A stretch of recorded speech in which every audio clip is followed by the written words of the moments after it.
이 구운몽이라는 것은 뭐 알다시피 아홉 사람의 이 구름문자의 꿈몽자예요. 맞죠? 여기 구운몽이라는 말의 의미를 생각해봤어요? 왜 구운몽이에요? 그렇죠. 1 플러스 8이에요. 1 플러스 1 플러스 1이 아니라 1 플러스 8이야. 성진과 팔선녀. 의 꿈이란 뜻이에요. 그게 구운몽이에요. 맞죠? 1 플러스 8이라고. 근데 이제 여기 보면 아까도 제가 액자수설 이야기했던 이야기 속의 이야기 자 이렇게 나오잖아요. 원래 이제 밖에 성진이 외화라고 그래요. 외화. 바깥에 이야기에 누가 있냐면 이제 그 누가 있어? 성진이 있죠. 네. 성진 있잖아요. 다 읽어봤던 전제에 강의하는 거예요. 요 내화에는 누가 있어요? 양소유가 있습니다. 양소유가 있어요. 그 이야기예요. 이야기는 아주 간단해. 뭐 크게 이야기하면 복잡한데 그 이야기잖아요. 성진이가 팔선녀를 만나가지고 뿅 가잖아요. 그렇죠? 가가지고 안에 들어와가지고 왜 남자는 출장 입상이란 말 하죠. 나가면 장수가 되고 들어오면 재상이 돼야 되는데 내가 여기 앉아가지고 목탁 두드리고 이거 뭐하냐 이거 아니에요? 그때 이제 육관대사가 마법을 딱 걸어가지고 양소유로 태어나게 하는 거잖아요. 그래서 이제 거기서 막 여러 여자들 만나죠. 8명 여자, 2처, 6처 해가지고 만나는데 만나서 결국은 이제 나중에 이제 막 재상까지 올라갔는데 어떤 뭐 소리를 듣고 풍소를 듣고 자기 이제 인생 무상을 깨닫고 그쵸? 근데 이제 갑자기 육관대사가 딱 돛을 부려서 다시 그 안에 있는 거잖아요. 맞죠? 내용 뭐 이제 복잡하면 그런데 큰 틀은 이게 일종의 공사상을 기반하고 있어요. 공사상. 이 작품은 철저하게 공사상. 공사상. 마음 비우기. 공이라는 게 마음 비우는 거 아니에요? 빌공자. 그래서 우리 문학사에서 이 구운몽이 되게 중요한 작품이다. 이거 여러분 꼭 알아두셔야 됩니다. 우리 문학사에서 이 중요한 작품이고요. 이 구운몽이라고 하는 것은 뭐 이제 여러 내용들이 있는데 구운몽은 일단 구운몽의 작가가 누구죠? 김만중이죠. 서포 김만중. 이 김만중은 되게 유명한 작가예요. 김만중은 여러분이 이제 국문학을 좀 안 하셔서 그런데 국문학을 하다 보면 김만중을 뭐 빼놓고 이야기할 수가 없어요. 그래서 이 김만중은 이제 어떤 사람이 조금 이제 이건 이제 말로 하기 이것도 쓸래기 너무 길어지니까 이 당시가 김만중이 그 살았던 이 시대가 1637년에서 1692년까지 살았어요. 1637년에서 1692년. 그러니까 오늘날로 말하면 몇 세에 돌아가셨냐면 56세에 돌아가셨어요. 그러니까 그 당시의 나이로는 되게 많이 사신 거예요. 왜냐면 조선시대 왕들의 평균 수명이 40세인 거 아세요? 왕들이 물론 이제 영조나 이런 분은 아주 독특한 거고 장수왕은 독특하고요. 대부분의 왕을 다 더해보면 플러스 마이너스 40세래요. 40세. 56세면 오래 많이 산 거예요. 그래서 본가는 광산인데 이제 서포 김만중인데요. 이분은 이제 김익겸이라는 사람의 유복자예요. 김익겸. 유복자가 뭔지 아시죠? 그러니까 뱃속에 어머니 있을 때 돌아가셨다는 거예요. 김익겸의 유복자입니다. 그래서 그러니까 김익겸이 잠깐 이야기를 하자면 45일 동안 남한산성에서 저항을 해요. 남한산성 뭐 이런 거 있잖아요. 그래서 겨울에 식량이 막 떨어지고 막 그랬잖아요. 근데 이 김익겸이 어떤 사람이냐면 그 병자호란 때 왕비와 공주 왕자들을 이끌고 강화도로 피난하는 그런 그 총책임자였어요. 이 김익겸. 병자호란 때 왕비 공주들 이끌고 근데 그 당시에 청나라에 또 둘러싸여 버려요. 청나라에. 그러니까 어떻게 되냐면 자기가 이렇게 순절해요. 배를 가려고 순절해 버려요. 그래서 충절해서 그러니까 자기가 내 목숨을 이렇게 왜군에게 이렇게 맡기고 죽을 수 없다. 그런 거 있잖아요. 그래서 하여튼 충절합니다. 그 충절의 상징이고 29세 때 이제 그 장원급제 이후에 막 이제 좀 승승장구하죠. 이제 그런 하여튼 그런 엄격한 집안에서 그래서 엄마 혼자 그 김만중을 키웠는데 이랬대. 어머니가 김만중을 키울 때 아버지가 돌아가셨잖아요. 그러니까 한 손에는 매를 들고 그 김만중이 쓴 시에 나와요. 한 손에는 매를 들고 한 손에는 죽을 들고 아이를 키웠대요. 정말 이해 가세요? 그러니까 한 손에 죽을 들면서 엄격하게 근데 이제 어머니가 책을 읽을 돈은 전혀 아끼지 않으셨다. 집 옮겨 아버지가 돌아가셨으니까 생각해보세요. 얼마나 힘들었겠어요. 어머니 혼자서 애를 키우는데. 집은 가난했지만 책 살 돈을 아끼지 않고 이렇게 사셨다고 합니다. 그래서 이 어머니가 윤씨, 파평 윤씨, 그 남다른 가정교육에 힘입어서 성장을 하게 됐고요. 누구의 영향을 받았냐? 어머니 영향을 받아요. 근데 재밌는 것은 여러분 이건 모르실 거예요. 김만중이 이제 보세요. 이게 놀라운 천재라는 걸 말씀드리면 김만중이 구운몽을 썼는데 이 구운몽이 여러분 우리말로 썼어요? 한자로 썼어요? 한글로 썼다고요? 네, 한자로 나와 있잖아요. 구운몽은요 잘 모르시는구나. 한글본이 있고 한문본이 있어요. 두 개가 다 있어. 한글본이 있고 한문본이 있다. 여러분은 한글본만 있는 줄 천만의 말씀이에요. 근데 이건 이제 믿거나 말거나인데 김만중이 이 한글본하고 한문본을 하룻밤 만에 썼대. 하룻밤 만에. 하루 만에. 하룻밤이랑 좀 뻥이고 하루 만에. 여러분 100년 동안 쓰라고 해도 못 써 이거. 아니 이거 한자로 이걸 쓰라면 쓰겠어요. 이 김만중의 이거 보고 이거 한자로? 한번 생각해 보세요. 보통 실력이 아니죠. 이해 가세요? 옛날 사람들 한자 실력이 장난이 아니에요. 그런데 이 김만중이 이제 구운몽을 어머니가 이제 자기가 유배를 갔잖아요. 뭐 혼자 계신 어머니를 위해서 이렇게 쓰셨다는 거예요. 대단하죠. 그리고 이제 3년 남짓 노도라는 섬이 있어요. 남해에 가면 노도라는 섬이 있는데 그 노도라는 섬에서 유배 생활을 하다가 한 3년 정도 유배 생활을 하다가 이제 그 돌아가셨는데 하여튼 밤을 새워서 그 유배. 그러면 유배는 왜 갔느냐? 여러분 김만중이 유배를 왜 간 줄 아세요? 그런 것도 좀 아셔야 돼. 그러니까 유배지에서 이제 어머니의 근심과 시름을 덜어주기 위해서 창작한 소설이다. 이거 써놓으세요. 구운몽이. 여러분 이제 작품을 공부할 때는 특히 고전은요 배경을 알아야 돼. 배경을. 그냥 책만 읽는다고 되는 게 아니에요. 유배지에서 어머니의 근심과 시름을 덜어주기 위해서 쓴 책이 뭐다? 구운몽이고요. 인현왕후 폐비 반대에 앞장서다가 장희빈 그 유명한 장희빈의 미움을 사가지고 노도에서 유배 생활을 하게 되는 거예요. 인현왕후 뭐 아시죠 다? 폐비 반대. 그래서 장희빈 희빈 장씨라고 하잖아요. 장희빈의 미움을 사서 하여튼 이 장씨들이 대단해요. 여성분들이 장록수도 그렇고 장희빈도 그렇고 장영자 뭐 그렇죠? 엄청나죠. 하여튼 그래서 이제 그런 유배 생활을 하게 됩니다. 그래서 이 김만중은 좀 더 이야기를 하자면 그런 아까 서책 이야기는 했었고요. 나중에 이제 그래서 그런 유배를 갔을 때 위리안치가 돼요. 여러분 위리안치란 말 혹시 들어보셨어요? 이런 말? 되게 많이 쓰는 말인데. 위리안치를 잘 모르시는구나. 알려드릴게요. 뭐 이거 한자로 쓰면 뭐 어려우니까 그냥 우리말로 쓸게요. 위리안치가 뭐냐면 위가 뭐냐면 울타리. 그러니까 리가 울타리를 에워싸. 편안하게 둔다. 뭔 소리냐면 위리안치 좀 더 쉽게 설명드릴게요. 좀 어려워하시니까. 유배를 가면 이게 집이 하나가 있겠죠. 집이 있겠죠. 그럼 여기에 그림을 잘 못 그려요. 그냥 그러려니 하세요. 여기 울타리야.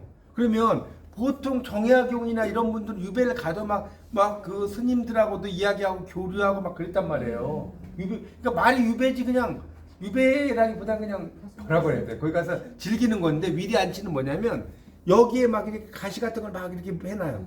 그러니까 전기 이런 건 없으니까 막 가시 같은 걸 막 해놔가지고 여기를 넘어가지 못하게. 그래서 여기 밑에서 망을 보는 거예요. 사람들이 넘어가나 안 넘어가나. 여러분 이게 쉽겠어요? 여기 울타리 못 넘어간다니까. 그게 위리안치예요. 그러니까 정말 쉬운 게 아니죠. 위리안치라는 게.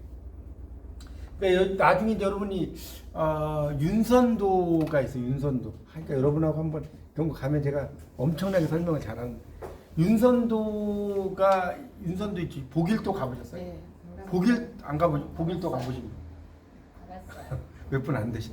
보길도를 가보면 이제 윤선도가 대단한 게 뭐냐면 그 윤선도가 그 옛날에요 케이블카 같은 게 있었대. 케이블카 그거 아셔요? 그런 거 모르죠. 이런 걸 알아야 한다니까. 여러분이 그냥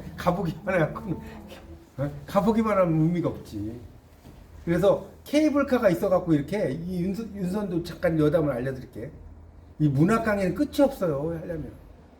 자, 윤선도가 보세요. 거기에 가면 이제 동천석계라고 해서 이제 딱 있는데 거기 가면 집이 위에 가면 이 절벽 같은데 두 채가 있어요.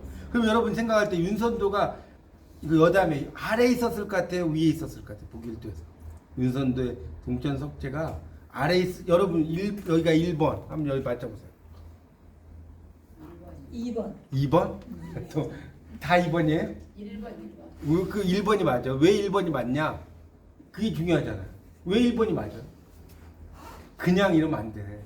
자, 윤선도가 보세요. 윤선도가 하여튼 여자가 되게 많이, 윤선도 여기 이제 동천석제 보면 여자 기생들이 엄청 많이 다녔대요. 윤선도가 완전 요즘 말하면 뭐라고 그래야 돼? 네, 한량이지, 한량. 근데 이 윤선도가 만약에 아파. 뭐 이게 감기 걸리다 아파. 그럴 수 있잖아. 네. 그러면 잘 보세요. 왜 여기에 있냐면, 자, 윤선도가 2번에 있다고 칩시다. 여기 아파. 죽겠어. 그럼 뭐 이제 뭔 이야기를 뭐 했겠죠? 오라고. 그러면 밑에서 막 땀 뻘뻘 흘리고 가서 업고 내려갈 거 아니에요. 그러면 땀 뻘뻘 흘리고 가서 힘 빠져가지고 내려오는 게 편해요. 힘 좋겠어요. 내려와서 업고 내려가는 게 좋겠어요. 상식적으로. 그래서 여기다 놓은 거예요. 여기가 윤선도가 있었고 이후에 그 모습들이 있었는데 윤선도가 하나 또 재밌는 게 이야기할 끝도 없어. 이 사람이 그 케이블카 같은 걸 만들어 가지고요. 케이블카 같은 걸 실제로 만들어 갖고 이제 자기가 옷 같은 게 여기 있을 거 아니에요. 옷가지를 이 윤선도 북일도 가보면 여기 동천석제까지 가는 길이 꽤나 멀어. 한 30분 이상 된단 말이에요. 그러니까 옷을 여기다 딱 넣어놓고 도르래 같은 걸 막 케이블카처럼 해가지고 여기서 받아서 빨게 해. 그래갖고 다시 케이블카 타고 막 올라가서 여기다 딱 놓게 해. 대단하지 않습니까? 그 당시에. 네. 그런 사람이고 이 사람은 이제 그 노래 같은 거 이런 걸 하잖아요. 서라운드 입체 음향으로 노래가 되게 만들어. 그러니까 요즘으로 말하면 벽돌 있잖아요. 벽돌들을 그 세연정에다가 딱 이렇게 다 이렇게 해놨어. 벽돌들을 해놓고 연주를 하면 이게 돌아온대. 서라운드. 그리고 또 하나 더 재밌는 거는 윤선도가 이제 기생들을 춤추게 하잖아요. 기생들이 이제 그러니까 윤선도가 완전 한량이었다니까. 기생들을 춤추게. 그러면 자, 기생들이 바위 위에서 춤을 출 거 아니에요. 기생들이. 그러면 윤선도는 바위를 위에 있는 기생을 볼까요? 그래 여기 이제 물이 있을 거 아니에요. 물 있죠, 물. 물에 미친 기생을 네. 보는구나. 물을 보는 거야. 요즘 말 동영상을 보는 거야. 이해 가세요? 그러니까 이 기생이 춤을 추면 기생의 보통 사람들은 기생 춤추는 모습을 볼 거 아니에요. 한량 아니에요. 그러니까 물을 딱 보는 거예요, 물을. 요즘은 동영상 아니에요, 동영상. 대단한 사람입니다. 나중에 이제 윤선도에 대한 이야기 할 기회가 있으면 윤선도 어부사시사. 가서 저렇게 놀아주시는 거야? 어부사시사라는 게. 그러니까 저희는 국문학과는 그러니까 여러분하고 다른 게 뭐냐면 만약에 북일도를 가잖아요. 그럼 우리는 거기서 어부사시사를 막 강의를 해.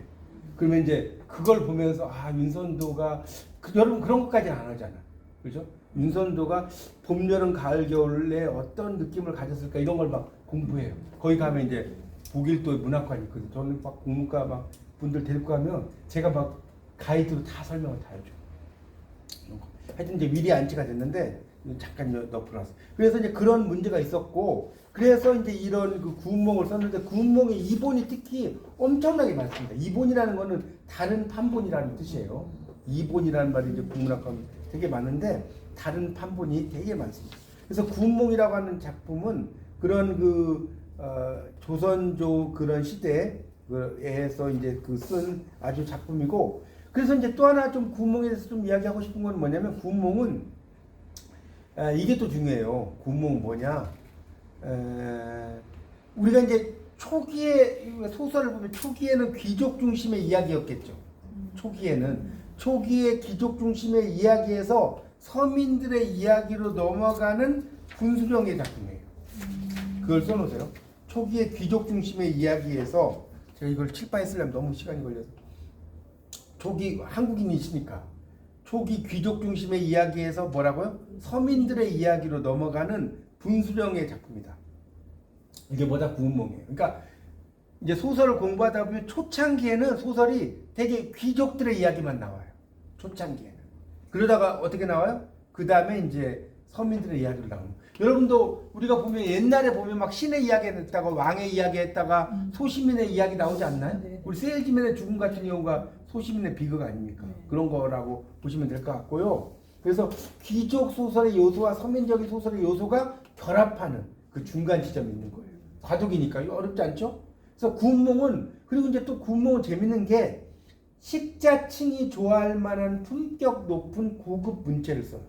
식자층이 좋아할 만한 품격 높은 고급 문체를 쓴다. 여러분이 구운몽을요, 고전 소설로 구운몽을 읽어보진 않으셨잖아요. 엄청 어려워요.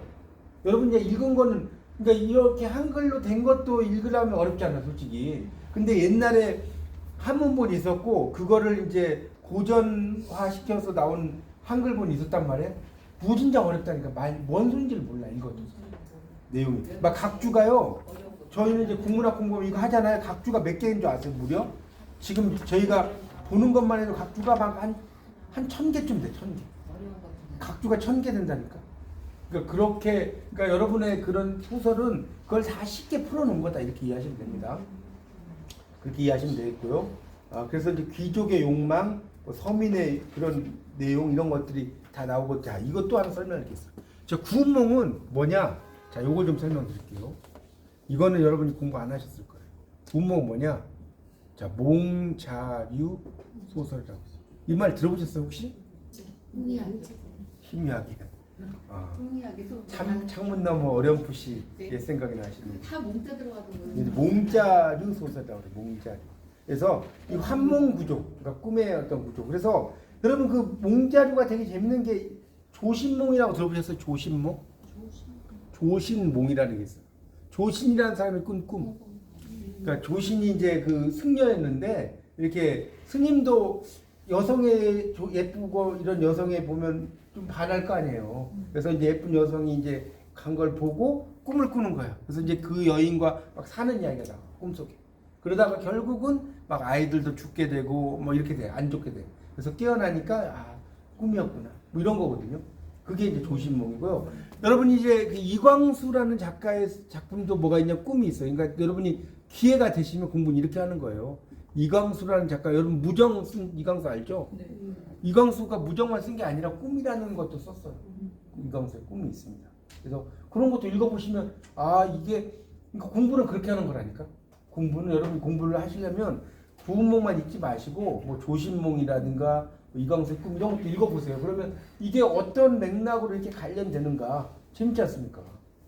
그래서 그러니까 이 몽자료는 뭐냐면, 자, 이 성진이가 꿈속에 들어갔는데 성진이죠. 네. 환생했지만 성진이잖아요. 그러니까 똑같은 사람이 꿈속에 나타나면 그걸 몽자료라고 하는 거예요. 근데 이제 몽자료 말고 또 하나가 있는데 조금 어려울 수 있는데 몽유록이라는 게 있어요. 여러분 몽자료하고 몽유록은 달라요. 몽유록은 뭐냐면 내가 꿈속에 나타나는 게 아니라 내가 꿈을 꿔. 그러면 사람들이 막 이야기를 할 거 아니에요? 내가 관찰자예요, 관찰자. 뭔 말이에요, 가요? 사람들이 뭐 어쩌고저쩌고 하는 것을 안국선의 금수회의록 이런 걸 보면 그 꿈속에서 이 동물들이 막 회의하는 걸 본다고요. 그러니까 관찰자야. 근데 몽자류는 내가 관찰자의 주인공이에요. 주인공. 이게 중요한 차이점이에요. 이거 모르셨죠, 이런 거는? 몽자류와 몽유록의 차이점이 뭐냐? 몽자류는 내가 꿈속에서 주인공이 돼. 오늘 밤 주인공은 나야. 근데 몽유록은 내가 주인공이 아니고 나는 그냥 꿈속에 가서 사람들을 관찰하는 거예요. 그러니까 이것도 깊이 들어가면 여러분 이제 국문학이 어려워요. 깊이 들어가, 여러분에게 제가 국문학을 전공 안 하신 분들한테 너무 제가 어려운 이야기 못해. 여기 이제 국문학 하신 분이 있지만 너무 어려운 이야기 여러분 머리 지나시니까 제가 지금 강의하면서 좀 이제 여러분에게 맞춰서 지금 설명을 드리는 거예요. 하여튼 그래서 이 구운몽이라는 작품은 이제 그런 것을, 그러니까 결국은 이 그 꿈이라는 거, 현실적인 것들이 다 꿈이고 그런 내용이에요. 그런데 아까도 이제 윤씨 부인에 대한 이야기도 좀 설명을 좀 드렸잖아요. 윤씨 부인. 그러니까 아주 대단한 집안이었어요. 김만중의 집안은. 근데 남편이 돌아가시고 집안이 기울어지고 그래서 이제 어머니가 엄격한 교육을 시킨 내용이고요. 그래서 이제 작가가 그 뭡니까? 이 지금 구운몽의 작가가 누구였다고 그랬어요? 김만중이라고 그랬죠. 김만중이 승승장구했어요. 되게 잘 나갔어 한마디로.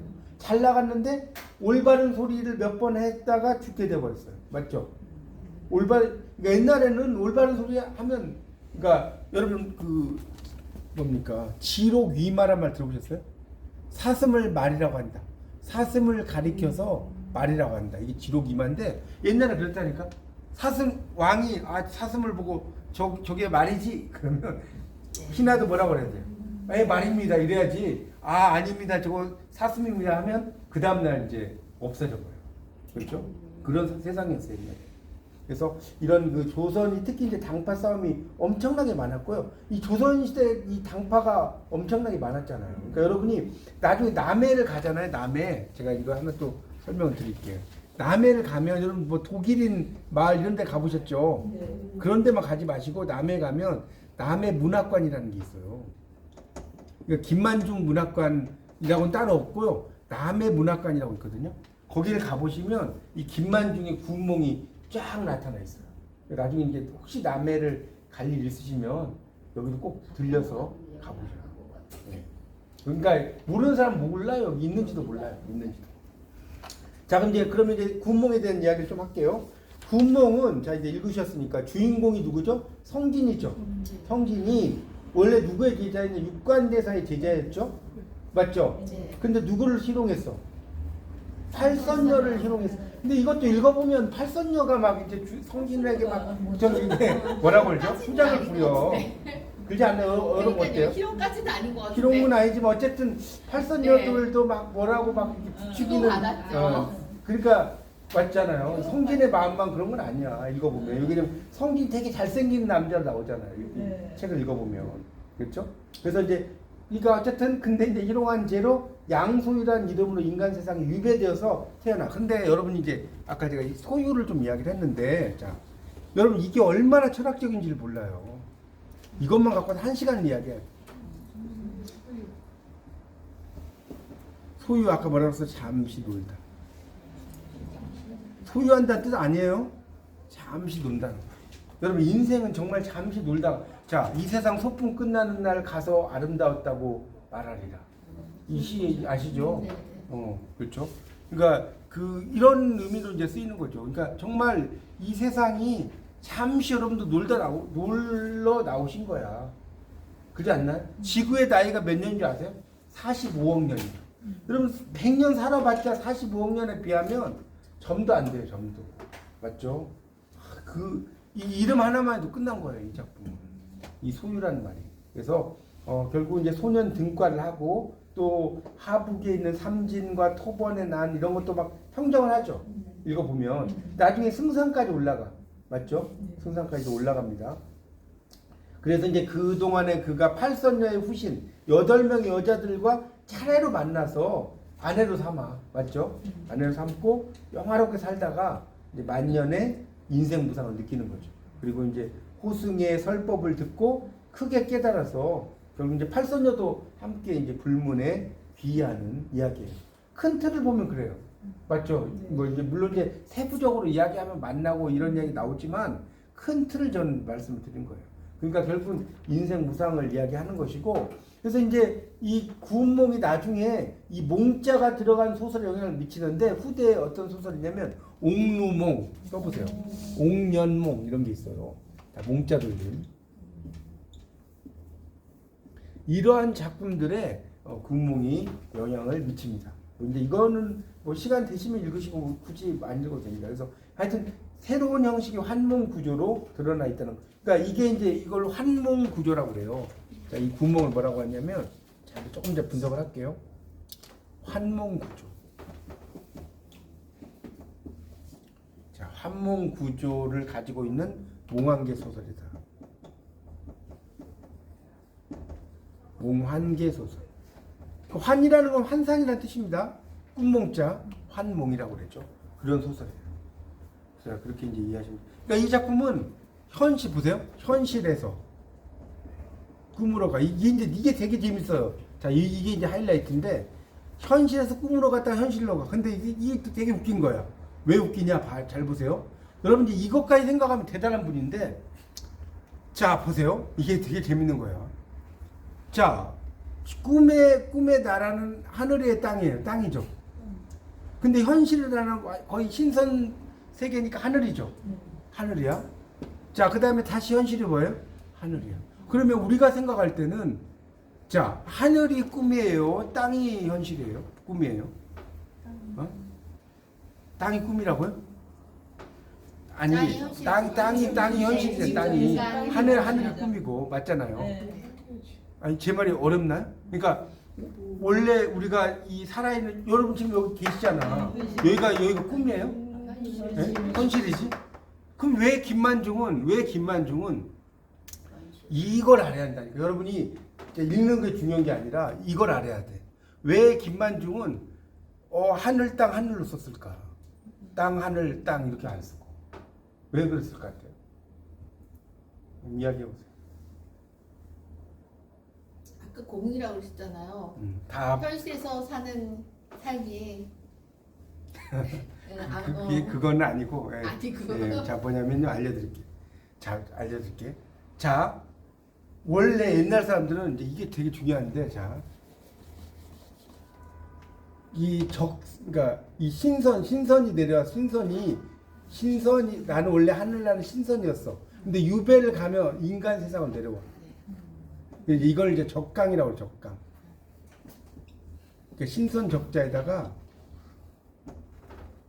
내릴 강자 내려온다. 이 신선들이 인간 세상으로 내려온다는 거예요. 그래서 이제 그걸 적강이라고 하는데, 그러니까 나는 신선이었는데 글자를 하나 잘못 읽었어. 그러니까 님이라는 글자에 점 하나를 지금 남이 되잖아요. 글자 하나 잘못 읽어가지고 인간 세상으로 내려왔다는 거예요. 적강. 이런 말 있잖아요. 그러니까 인간 세상 내려왔어. 그러면 잘 봐요. 자, 내가 있었던 하늘은 임금이 있는 왕궁이겠죠. 잘 보세요. 이해 가죠? 인간 세상 내려왔어. 그러면 땅은 뭐 유배지죠. 다시 하늘로 가는 건 뭐예요? 임금이 있는 왕궁이죠. 맞잖아요. 제 말이 맞아요. 틀려요.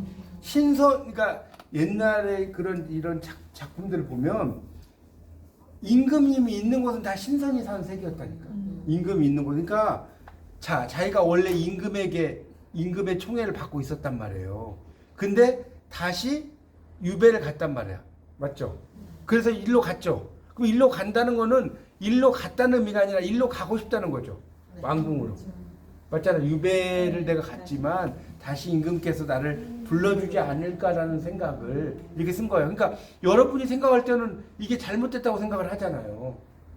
맞잖아요. 우리가 하늘, 땅이어야 되는데 이렇게 쓴 이유가 이런 맥락에서 연결이 돼 있다. 이런 맥락에서. 그러니까 구양수나 뭐 이런 사람들 뭐 이런 것들 뭐 적벽부라든가 이런 거 보면 소동파의 적벽부 이런 거 있잖아요.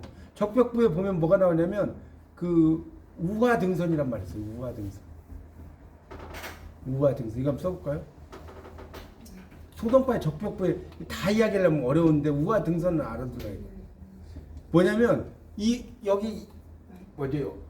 기세 이제 그 겨드랑이에 기두자죠. 날개가 달려가지고 신선이 되어서 하늘로 올라간다는 거. 되게 유명한 말이에요. 소동파 적벽부에. 다른 건 여러분 몰라도 돼.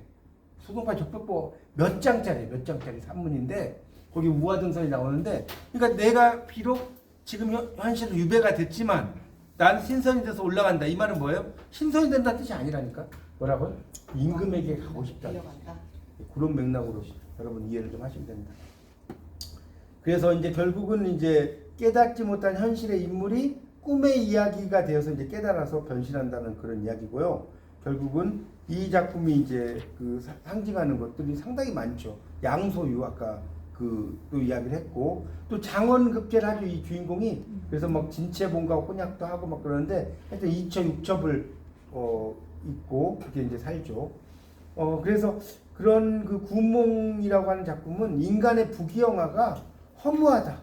결국 이런 이야기예요. 읽어보면 이게 공사상이라는 거. 인간의 부귀영화가 다 허무하다. 그러니까 이걸 뭐라고 한다고 영어로 한자로 인생무상이죠. 인생무상. 그래서 인생무상에 대해서 이제 막 이렇게 물어보는 그런 이야기. 그러니까 결국은 여러분도 생각을 해보시면 알겠지만 모든 것들이 다 결국은 인생이 돌이켜 보면 정말 빠르잖아요. 정말 빠르죠. 그런 어떤 세상을 이야기하고 있습니다. 고생하는 사람 삶은 어떤 거예요? 고생하는 사람 삶이요? 아, 네. 일반인의 삶은 부귀 영화가 허무하며 아니 그러니까 부귀영화가 허무하죠. 아무리 보세요. 아무리 내가 우리 삶은 내가 재산이 막 1조야. 1조면 뭐냐고. 1조 뭐 죽을 때 뭐 10원이라도 그렇게 가져가요? 살면 좋잖아. 근데 그렇게도 못 사는 우리의 인생은 뭐냐고요? 뭐 그냥 뭐 어쨌든.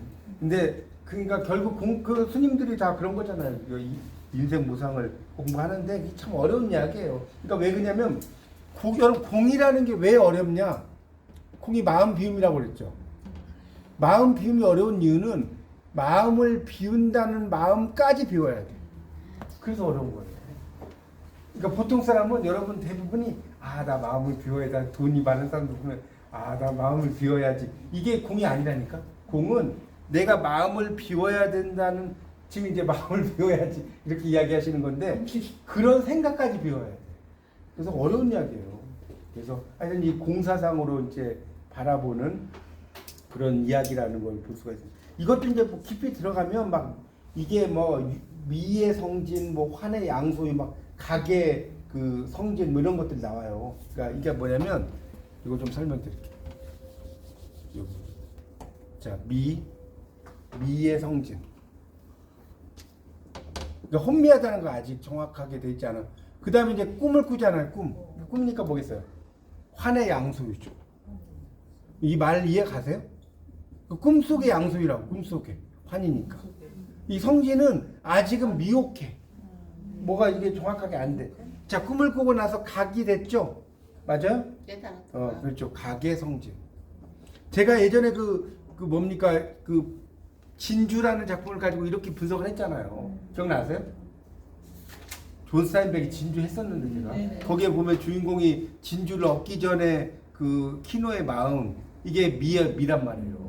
그 본질 이걸 다시 말하면 이제 본질적인 자아라고도 했잖아요. 그거 비슷한 거예요. 환의 양소유 그다음에 각의 결국은 원래 미나 각이나 이거예요. 분석을 하면 동그라미가 있어. 그러면 여기에 본질적인 자아 미의 성진이 있죠. 맞잖아요. 꿈을 꿔 한 바퀴 돌아가. 자, 그래서 다시 여기로 오면 미가 돼요, 각이 돼요. 각이 된다 그런 이야기예요. 그걸 이제 조금 학문적으로 들어가면 미의 성진 말 알아들으시겠죠? 그러니까 깨달음을 얻기 전이란 말이에요. 미가 뭔지 모르게 써놓으세요. 깨달음을 얻기 전. 환의 양소유. 환은 뭐다? 꿈속에서 양소유고 각이란 건 뭐예요? 깨달음을 얻은 후에 성진이라는 거죠. 이걸 뭐 이제 좀 더 어렵게 들어가면 뭐 비유 뭐 비무 뭐 이렇게 들어가면 너무 머리 아파요. 그러니까 이 정도에서 그 이야기만 하고 하여튼 구운몽은 되게 이본이 많은 그런 작품이라는 것이고요. 자, 그럼 이제 여기서 또 하나 좀 이야기하고 싶은 게 뭐냐면 자, 이제 구운몽에 이제 그 이야기를 좀 할게요. 문학사적인 가치가 또 중요해요. 구운몽이 이제 여러분 읽어보셨겠지만 어떤 가치가 있느냐 요 이야기를 할게요. 구운몽의 문학사적 가치가 한 4가지로 나눠져요. 자, 그걸 좀 써놓으세요. 구운몽의 문학사적 가치 이렇게 써보세요. 구운몽의 문학사적 가치 쓰시고 자 1번부터 쭉 그냥 읽어드릴게요. 불러드릴게요. 1번은 뭐냐? 귀족소설과 서민소설의 전환기에 귀족소설과 서민소설의 전환기에 두 가지 양상의 결합이 나타난 작품. 두 가지 양상의 결합이 나타난 작품이에요. 이 첫 번째 가치. 아까도 말씀드렸죠. 처음에는 귀족소설만 썼어요. 그러다가 이제 나중에 서민소설로 가거든요. 그 중간에 있었다. 뭐가? 구운몽. 그래서 귀족소설의 특징과 그러니까 이런 거지. 여기가 귀족소설 이렇게 그림을 그려보세요. A집합이 귀족소설이에요. A집합이. 자, B집합이 뭐예요? 서민소설이에요. 수학 시간에 공부해보셨죠? 여기 교집합이란 말이에요. 이게 뭐예요? 구운몽이라는 거. 그렇게 하면 이해가 좀 쉽죠? 두 가지 특징들을 가지고 있다. 자, 그 다음에 1번이고 2번이 뭐냐? 2번은 수준 높은 고품격 철학세계. 수준 높은 고품격 철학세계. 이렇게 써놓으세요. 수준 높은. 그래서 그 어떤 깨달음의 소설이다. 이렇게 이제 이해할 수 있겠고요. 두 번째가 깨달음의 소설. 세 번째는 새 속에서 이게 되게 중요한 겁니다. 3번이 별표 쳐놓으시고 쓰세요. 새 속에서 신성의 세계로 나아가는 단계를 보여주기 위해 몽환 구조를 지닌. 새 속에서 신성의 세계로 나아가는 단계를 보여주기 위해 몽환 구조를 지닌. 그러니까 이 말은 뭐냐면 아까도 말씀드렸지만 처음에 있는 그 귀족 소설은 되게 신성 소설이라고 하거든요. 귀족 소설 다른 말로 신성 소설이라고도 하는 거예요. 신성한 이야기니까. 그리고 세속도 있는데 그 두 가지를 교차점을 구하기 위해서 뭐냐? 왜 몽환 구조냐? 생각해보세요. 꿈을 꿔야지 뭔가 깨달을 거 아니에요. 그렇지 않겠어요? 그냥 꿈도 없이 그냥 성진이가 뭡니까? 팔선녀를 봤다. 뭐 반했어. 뭐 이렇게 하다 꿈도 없어. 그럼 뭐 깨달음이 있겠습니까? 그래서 새 속에서 신성의 세계로 나아가는 단계를 보여주기 위해 뭐라고요? 몽환 구조를 지닌. 마지막 네 번째는 화려한 문체, 풍부한 내용을 담은 수준 높은 작품. 화려한 문체, 풍부한 내용을 담은 수준 높은 작품이라고 할 수가 있습니다. 그게 이제 그런 내용으로 되어 있어요. 이해가시죠? 그러니까 그런 내용이 되어 있는 작품이 이 작품이다라고 볼 수가 있습니다. 그래서 구운몽의 문학적 작품 1, 2, 3, 4 혹시 못 쓰신 거 있어요? 제가 말한 것 중에 4번 다시 한번 이야기할게요. 4번은 화려한 문체, 콤마 풍부한 내용을 담은 수준 높은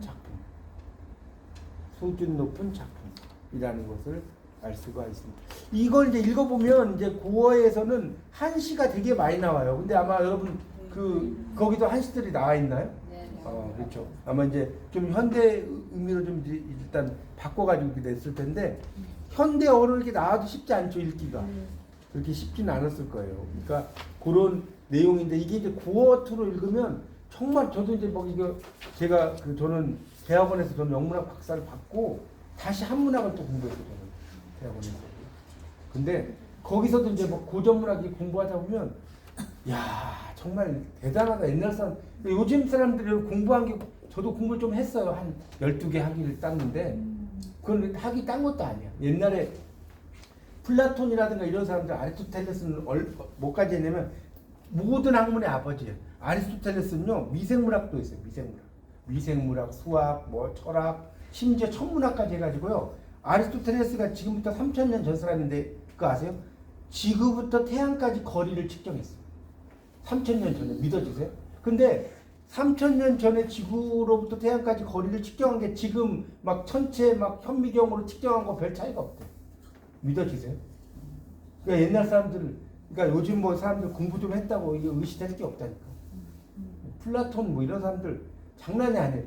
서양 철학자인 화이트헤드라는 사람이 있어. 화이트헤드. 흰머리지, 우리머리. 이 화이트헤드라는 철학자가 뭐라고 했냐면 모든 서양의 철학은 플라톤의 철학이 각주를 단 것에 불과하다. 유명한 말이에요. 플라톤 철학이 각주 단 것밖에 안 된다는 거. 그럼 끝난 거 아니에요? 비트겐슈타인이든 칸트든 아주 유명한 사람이라고 해봐야 전부 다 플라톤 철학에서 왔다는 거예요. 그러니까 여러분이 옛날 사람들의 그런 철학적인 어떤 마인드라든가 이런 것들을 정말 잘 이해하시는 게 좋을 것 같습니다. 그런 내용이고요. 그래서 이 구운몽의 가치는 아까도 말씀드렸지만 이런 인생 무상, 일장춘몽 이런 걸 뭐 속에 나타나? 예? 환몽 구조 속에서 나타냈다는 거 그걸 꼭 알아두시고요. 그러니까 이 구운몽을 다시 한번 이제 정리하는 차원에서 말씀을 드리면 구운몽은 깨닫지 못한 현실의 인물이 꿈의 이야기가 돼. 맞죠? 그래서 깨달았을 때는 어떤 변신한 새로운 인물이 된다. 그런 이야기입니다. 그런 내용이고요. 그런 정도로 좀 이야기하시면 될 것 같아요. 이제 이거 말고도 좀 다른 좀 이야기가 있긴 한데 구운몽은 그 정도만 여러분이 이해를 하셔도 될 것 같습니다. 이 정도는 이제 제가 좀 세 작품을 좀 이야기를 했는데 그래도 한 말씀씩 좀 이야기하시고 오늘 마무리를 할게요. 여기 앞에서부터 오늘 좀 말씀을 할 게 없어요 제가. 구운몽도 읽어봤는데 공부 잘하고 말 잘하고 신났으니까 여자들이랑 놀기만 하고 말이야. 아니 그거는 표면적인 이야기죠. 그래서 이게 뭐야? 그래서 뭘 교훈을 얻어야 돼 이 책에서? 아까 되게 말씀드렸잖아요. 이 책에서 저항적이시네. 아니, 그러니까 무슨 교훈을 그 얻어야 속에서 되는지 결국 아까 모르겠다고. 말씀드렸잖아요. 성진이가 이제 결국은 김만중을 가리키는 거죠. 김만중 자신을 가리키는 거고, 이 김만중이 결국은 자기가 유배에 왔잖아요. 그런 상황을 가지고 아까 이야기했잖아요.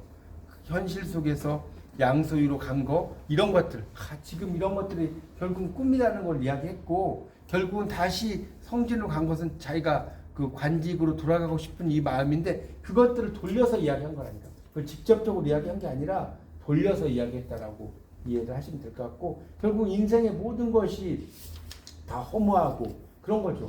그런 것들을 이제 이야기를 한 거죠. 결국은 아무리 우리도 그렇잖아, 화려하고 잘 살고 이런 사람들도 결국은 돌아가시잖아요. 그렇지 않나요? 유명한 뭐 그러니까 대기업에 여기서 왔고 이렇게 많은 좋은 일들이 있고 뭐 일이 있지만 어차피 거기를 가는 거니까 그냥 일장춘몽이다. 그리고 인생을 그러니까 너무 우리가 너무 뭐 이렇게 잘 사는 사람을 너무 부러워할 것도 없고 그냥 적당히 인생 무상이다. 살고 이러면 되는 거죠. 이제 그런 것들을 더 이제 이상 바랄 게 없는 삶을 살았는데 더 이상 인간으로서 아니 근데 그거는 실제 삶이라기보다 꿈이잖아. 그게 실제 삶이 아니라 육관대사가 도수를 부려서 꿈을 한 거지. 그게 실제 삶은 아니었어요. 맞잖아요. 그런 내용들이죠. 네. 아니 나는 소금 이거 읽으면서요. 예, 예. 참 사람의 목숨이 쉽게 가기도 하고 즐기기도 하고 그렇죠. 또 그리고 팔의 목숨이기도 네. 하고 고래 심줄보다 들기기도 하고. 어떻게 이렇게 비참하게 살 수가 있나. 진짜 이 시대에 안 태어난 걸 천만다행으로 생각하지. 그리고 조금 이해 안 되는 부분은 그 이제 봉이를 낳아서 해산할 때 반기지 않은 아이였는데 그래도 뭐 그 상황에서 자기가 먹을 것도 없고 어떻게 살 그것도 없고 그런데 거기서도 아이를 챙기고 진짜 나 같은 갖다 버렸을 것 같아. 맹목적 모성애를 아까 맹목적 모성애를 썼잖아. 거기서 한자가. 했었어요. 자기가 엄마잖아. 애를 낳고 말잖아. 그 갈등, 그 이중적 마음이 다 있지. 그러니까 여성 작가만이 난- 느낄 수 나는 있는 거죠. 그건. 그 마음이 소금에서 그 마음이 알겠더라고. 그 여자가 또 자기 다 죽었잖아. 근데 자기가 젖먹이던 애 있잖아. 그러니까 걔를 그러니까 왜냐면 자기가 뭐 김정은에서 그게 정이라는 게 정말 그 책에서 나온 그대로 정이라는 말이 정말 뭐라 그러니 거기 이상하다고. 걔 때문에 우리 내 자식을 죽였는데 돌보지도 못하고 다 죽였는데 걔가 생각나는 거지. 그러니까 그 꽃은 너무 좀 그 정이라는 게 슬펐어. 그렇죠, 맞아요. 슬픈 이야기죠. 맞습니다. 그 다음에 뭐 한 말씀 하시죠. 오늘 이제 세 권에서 세 개 책에서 간단히. 우리 근대 소설 우리가 일제 시가에 정말 우리가 생각했던 거 이상의 정말 고통을 받고 우리 민족이 그 정말 못 살고 정말 일찍 가고 괴로운 걸 다 겪고 가는 세대가 근데 다른 뭐 김동일이라든지 뭐 김유정 이런 소설을 많이 보게 되지만 우리 민족이 이렇게 살아야 됐던 큰 원인은 결국 나라를 빼앗긴 것도 있지만 우리 민족이 어떻게 보면 뭐라 그래야 돼? 좋게 얘기하면 뭐예요 이게 결국은 아이러니한 거야. 옛날에 다 그렇게 못 살았던 건 아니잖아. 그렇지. 다른 나라에서는 우리가 그 고통을 받을 때 뭐 파리에 에펠탑을 세우고 그죠? 근데 와 일본만 해도 메이지 유신에 의해서 잘 하고 또 지금 정책이 잘못됐다 그 말씀하시는 거예요? 그러니까 결국은 우리의 그 조상, 그러니까 지금도 마찬가지인 것 같아요. 정치인들이 정말 오늘날 우리 보면 똑같은 거예요. 똑같은 거. 조금이라도 가슴하고 자기를 희생하고 그 다음에 조금 내가 살아나서 조금이라도 이 사회에 이 나라에 어떤 조금이라도 나한테 플러스 1이라도 해줄 수 있는가 이런 걸 할 수 있는 사람들이 위에 있는 사람들이잖아. 그런 사람들이 아직도 정신을 못 차리고 있고 자기의 이익만 생각하고 싸우고 우리나라의 옛날 모습하고 별로 다르지 않지 않나. 그렇죠? 그래도 좀 그 생각은 했어요. 이 두 작품을 보면서 오로지 먹고 살기 위해서. 그렇죠. 그게 지금 그런 거 먹고 같아요. 살기 위해서. 맞아요. 그런 어? 내용이죠. 뭐 이런 거 아무것도 없고 뭐 누구한테 오로지 생명 유지. 먹고 사는 것만 하잖아. 자식이 죽어도 살아야 되고. 네, 어. 자식이 죽고 살아야 되고. 맞아요. 근데 요즘은 사실 굶고 사는 사람 없잖아 우리. 그렇죠. 굶는 사람 없어. 요즘 굶어도 뭐 많이 다 급식도 해주고 좋아지겠다. 그러잖아요. 맞아요. 좋아진 네. 맞아요. 진짜 솔직히 굶는 사람은 없거든요. 굶어 죽는 사람은. 그러니까 요즘에 하루에 한 끼씩 뭐 하는 데가 많더라고요. 그죠? 네. 그 오히려 뭐 다이어트 한다고 일일 일식 한다고 나를 맞습니다. 참 행복한 시대에 그래도 살고 있다는 생각을 그나마, 했어요. 그나마 먹는 거에 가장 먼저 맞아요. 우선을 하지 않는 네. 그것만으로도 예. 또 행복한 시대를 맞아요. 갖지 않느냐 예. 이런 생각을 나는 하고 조금 이거 읽으면서 돌아가신 우리 아버지 생각이 나더라고. 오로지 자기 새끼들 먹여 살릴 생각. 밥 굶기지 않으려고. 밥 그렇죠. 굶기지 우리 아버지 세대들은 또 밥 굶기지 않으려고 자식들도 밥 제 굶기지 아버지는 않으려고 참 살았잖아. 대단하셨지. 네, 그 생각이 나다. 맞습니다. 예. 아니 소금을 보면서 사람이 변화하잖아요. 인격이 순종적이고 이 저기 하고 그런 데서 막 그 소금을 그 밀수입하는 만큼 억척스럽게 삶을 살게 되잖아요. 그 환경에 의해서 변해가는 한 개인의 맞아요. 그걸 잘 보셨어요. 네. 그걸 이야기하는 거예요. 그러니까 결국은 그 적응. 모든 문제가 적응. 개인이 아니라 사회에 내가 있다. 이 그걸 이야기한다고 사람도 했잖아요. 주인하고 막 신경하니까. 싸우기도 하잖아. 그러니까 월세도 못 냈는데 나가라면 네가 나가라면 내가 나갈 것 같아. 날 끌어내지 않으면 나가지 않을 거야. 막. 이렇게 억측스러운 사람을 변모할 수밖에 없는 환경에 따라서 환경에 그럴 아, 수밖에 한 10번 읽으신 것 같아요. 어. 말씀하신 게. 아 나는 소금은 정말 그냥 그 부분 나는 사실 이걸 보면서 꿈이지 않아요. 선생님은 다 꿈이라고 얘기하고 이게 뭐 고품격 뭐 이런 거 얘기하지만 아 남자가 태어나서 어떤 원하는 거 물론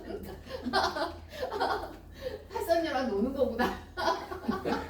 그거는 이제 신앙적인 이야기고 뭐 그걸 이야기하려고 했겠어요. 설마 김말중이. 그건 아니죠. 알겠습니다. 예, 어떠셨어요? 말씀. 예. 뭐, 저는 뭐다 좋은 얘기를 가지고 탈출기도 그렇고 수원여공백 감동 지방의 예, 그렇죠. 그 이야기예요. 얘기인데 체험담. 우리가 생각했던 것보다 너무 더 비참했던 것 같고 그 정도까지는 아닌 줄 알았어요. 왜냐면 여기 좀 좋은 땅을 찾아서 간 사람들한테 그렇죠. 그렇죠. 맞아요.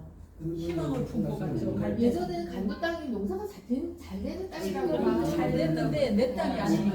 그렇죠. 내 땅이 아니니까 해도 다 다 이렇게 뺏기는 소자 거지. 뺏기고 위로 그렇죠. 뺏기니까. 네. 저기는 감독한 사람들이 더 못 살게 되는 것 같고 땅만 붙여먹고 다니는 소금 연대보면 간간히 나온 공산주의자 상당히 좋게 공산주의자들을 상당히 좋은 사람들로 묘사를 한 것 같아요. 맞아요. 그 약간은 이제 그런 어떤 개인적인 또 그런 마인드가 또 있고. 근데 이제 중요한 건 전체적으로 참 이 작가적인 마인드로 보면 글을 정말 잘 쓰지 않으셨어요. 그 당시에 20년대 그 상황을 우리가 지금 이렇게 쓰라고 해도 이렇게 못 쓸 것 같아요. 그리고 꼭 김유정 소설 생각이 나는데 이제 나중에 김유정 제가 좀 공부할 거예요. 할 건데 대단하죠. 예, 어떠셨어요? 좀 그냥 간단히 이게 또 토론에는 약간 토론이 있어야 돼요. 저도 뭐 비슷한 느낌을 많이 받았는데요. 이제 저는 그 소금에서 이러면서 굉장히 생각이 났었어요. 눈물도 여유가 있어야 한다. 그렇죠. 맞아요. 잘 보셨네, 읽으셨네.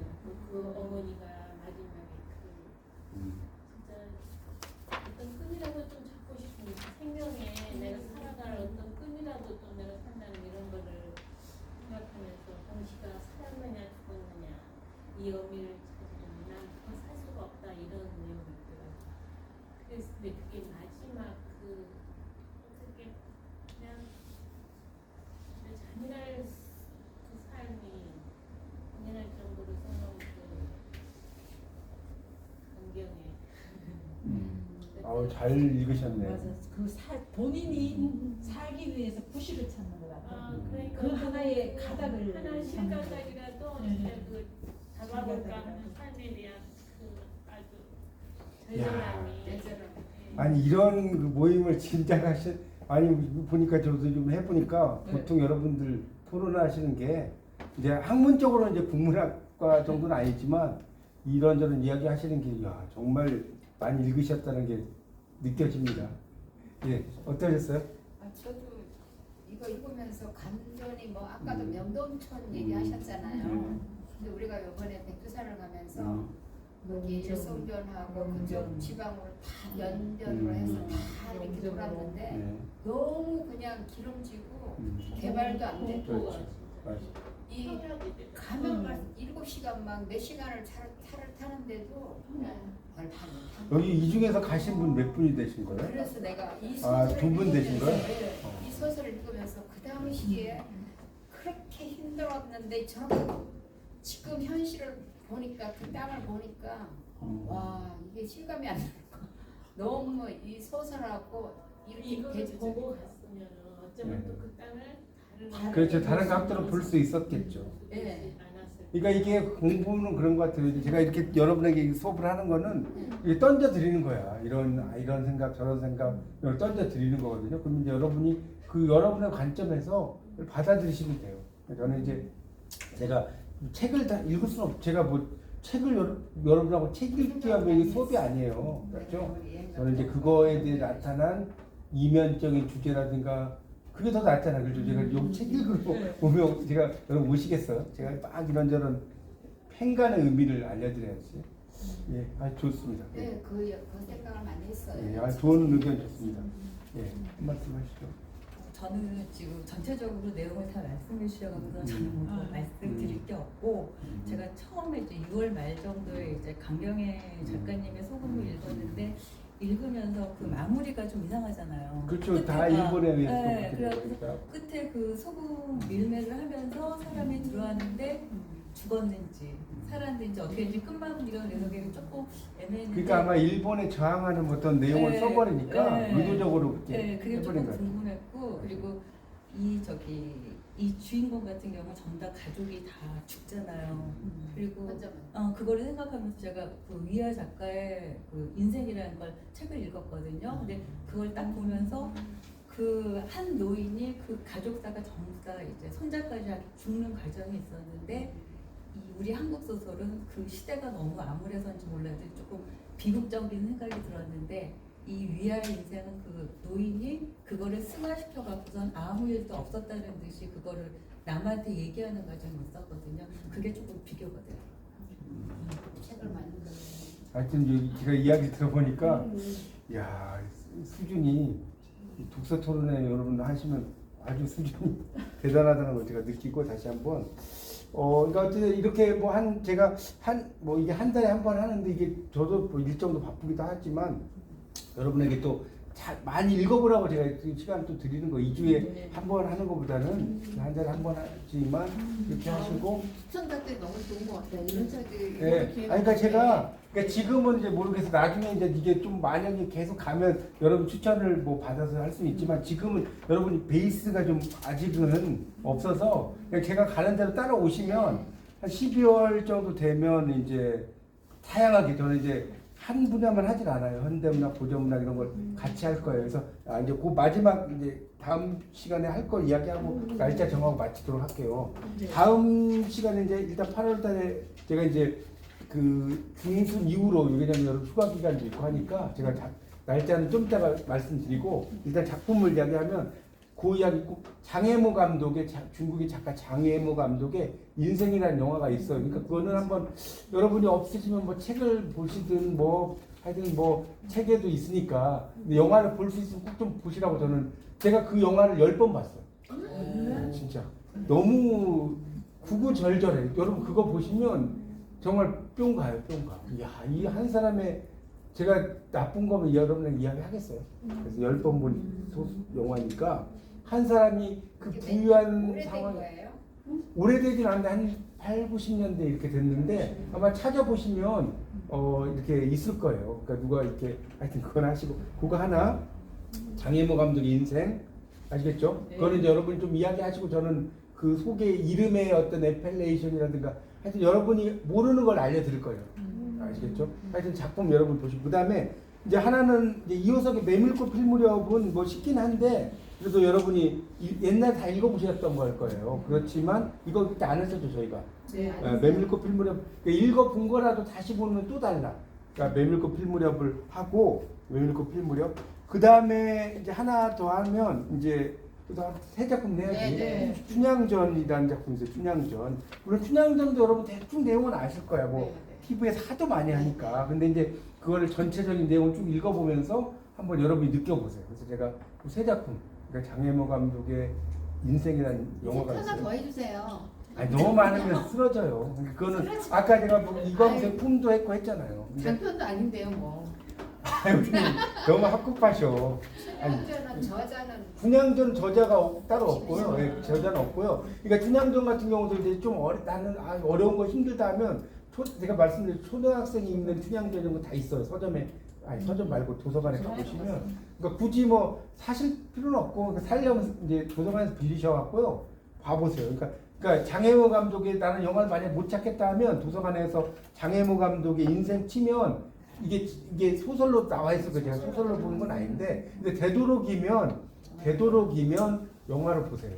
그래야지 정말 여러분 눈물 나실 거예요. 그 영화를 보면. 장혜모 감독의 제가 중문과 다닐 때 그 영화를 봤는데 대학원 다닐 때도 제가 이제 그 외국어 시험 이런 거 있어요. 외국어 시험을 보는데 중국어로 저는 좀 했었는데 그 교수님이 소개를 또 해주는데 그 장혜모 감독 인생을 딱 틀어주더라고요. 마지막 시간에. 야 그때 제가 느낀 게 야 이 작품이 명작이긴 하구나. 내가 방송대 중문과에서도 그걸 봤어. 리포트였는데 고대 대학원을 제가 한문학을 좀 전공했었는데 그때 이제 교수님이 그걸 보라고 하더라고요. 그래서 명작인 줄 알았어요. 그러니까 여러분이 보시면 절대 후회하지 않는 영화니까 꼭 좀 그 세 작품. 그러니까 두 작품은 여러분 읽으신 거지만 제가 다른 각도의 설명을 드릴 거예요. 그러니까 읽었으니까 나 안 봐야지 안 돼. 아시겠죠? 이호석의 메밀꽃 필 무렵, 춘향전은 여러분 이제 장혜모 감독의 인생에 제가 포커스를 두어서 좀 쉬운 거 알려드리는 거예요. 그렇죠? 근데 쉬운 거 알려드렸다고 해서 안 보는 거하고 보는 건 천지 차이입니다. 그러니까 여러분이 봤던 거라도 제가 다른 관점에서 알려드릴 거예요. 아시겠죠? 네, 지금은 좀 춘향전하고 메밀꽃 필 무렵도 상당히 그 생각할 거리들이 많아요. 여러분이 그런 건 다 놓치시고 본 거예요. 지금까지 보셨다고 하면. 그리고 그렇게 해서 8월에